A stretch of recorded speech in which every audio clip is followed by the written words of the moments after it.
pequeño resumen y si quieren leerlo está abajo en la descripción. Aviso que puedo tener errores ya que es un texto muy extenso y sin más que decir, continuemos. Son mucho con seguridad los fines para justificar los medios cuando se ofrecen historias falsas disfrazadas de verdades objetivas que detrás de ellas se pueden esconder propósitos políticos, económicos e ideológicos. En esto se resalta mucho la frase: es mucho más sencillo creer que pensar. Los monstruos una vez instalados en el medio se hace difícil o hasta imposible eliminarlo por más argumentos racionales que se tengan. La guerra ya está perdida de inicio. Mucho antes de que el Nahuelito apareciera ya habían otras criaturas misteriosas recorriendo la Patagonia. En el año 1526 se hablaba de una criatura horrible, con cara de león corpulenta, con una cola muy larga cubierta de pelos, con la cual protegía a las crías que llevaban en el lomo. Los primeros exploradores españoles lo llamaban Su o Sucarat, perdón si me equivoco, y por más que la palabra no existiera en ninguna lengua aborigen de la Patagonia, los europeos no dudaron en traducirla como agua. Aquí es uno de los elementos fundamentales de Nahuelito. Sigamos. A lo largo del siglo XVI y XVII, viajeros de distintas partes hablaban de una bestia cruel, indomable, violenta y rapiñera, cuyos bramidos asustaban a los hombres más valientes. A finales del siglo XIX aparecieron eruditos que asociaban al Su con perezosos gigantes, y Florentino Ameghino fue quien lo inició.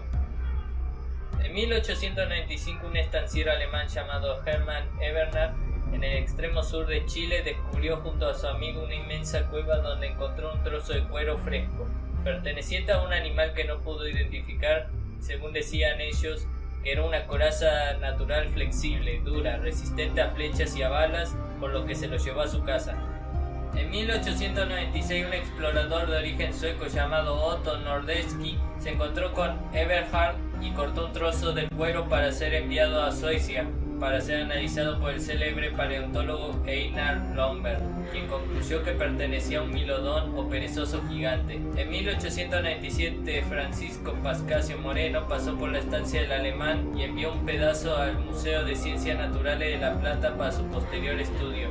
Florentino Ameghino, al saber la existencia del descubrimiento, publicó en 1898 el artículo que disparó la discusión. En él sostenía que gracias a un nuevo pedazo de cuero identificado por el Eberhard, conseguido por su hermano Carlos de la Patagonia, había llegado a la conclusión de que pertenecía a un animal que seguía vivo y que incluso un amigo llamado Ramón Lista le había disparado sin tener suerte. Francisco Moreno, enemistado con él desde hace tiempo, no dejó pasar esta oportunidad y mandó un trozo al Museo Británico, donde Sir Arthur Symons y Woodward Smith, eminencias en la materia desde entonces, dictaminó que no pertenecía a ningún animal vivo y que en verdad era más antiguo de lo que parecía, aunque bien preservado por las condiciones de la caverna. Además que Ameghino nunca comprobó la existencia del trozo que decía tener, poniendo en duda sus afirmaciones. Como ya ha sido relatado convenientemente en muchas ocasiones, el puntapié inicial en la historia del Nahuelito lo dio un excéntrico norteamericano llamado Martin Sheffield, un aparente sheriff yankee que se había instalado en la zona de Esquel durante la segunda mitad del siglo XIX y que fue conocido por sus extravagantes historias de pistolero, bromas y exagerada destreza con el arma de fuego, que solía hacer blanco con los ricos salmones del río Chubut. Como sabemos, este curioso personaje fue quien desencadenó todos los eventos gracias a una carta enviada al explorador. ¿Pero acaso sabemos qué es lo que decía en la carta? Ahora les diré un extracto de la enviada por Martin Sheffield al señor O'Neill. Paso a relatar el hecho, que hace varias noches he podido registrar un rastro cerca de la laguna donde tengo establecido mi puesto de cazador, cuales son semejantes a las huellas de una pata muy pesada con la hierba aplastada, lo que hace suponer que el animal que se arrastró debe de ser de un peso enorme. He podido apercibir en medio de la laguna a un animal con cabeza de cisne de formas descomunales y el movimiento del agua me hace suponer que tendrá un cuerpo de cocodrilo, por lo que podemos decir que fueron los diarios los que hablaron de un plesiosaurio. Sin duda la cabeza de cisne resultó ser el catalizador que dirigió toda la atención hacia ese animal, y en 1922 todos los periódicos se inundaron de imágenes de plesiosaurios, cuando en realidad lo que O'Neill salió a buscar era otra cosa, y lo dejó claro en un escrito 13 días antes de que se publicara el artículo en el diario. Extracto escrito por O'Neill. El objetivo principal de la expedición dirigida por el ingeniero Emilio Frey es de comprobar por todos los medios posibles y hasta con abnegación sacrificio la existencia de un posible animal desaparecido en los tiempos prehistóricos, probablemente un desdentado muy afín, si no es el mismo el Cryptotherium domesticus, cuyos excrementos y cueros resecos y huesos fueron encontrados en el año. Se repite la historia, el cuero que tantas discusiones había originado décadas atrás volvía a ocupar el escenario y O'Neill parecía apostar todas sus fichas a la hipótesis. Aunque pensándolo bien, no sé cómo O'Neill pudo pensar que una criatura así pueda tener un cuello de cisne.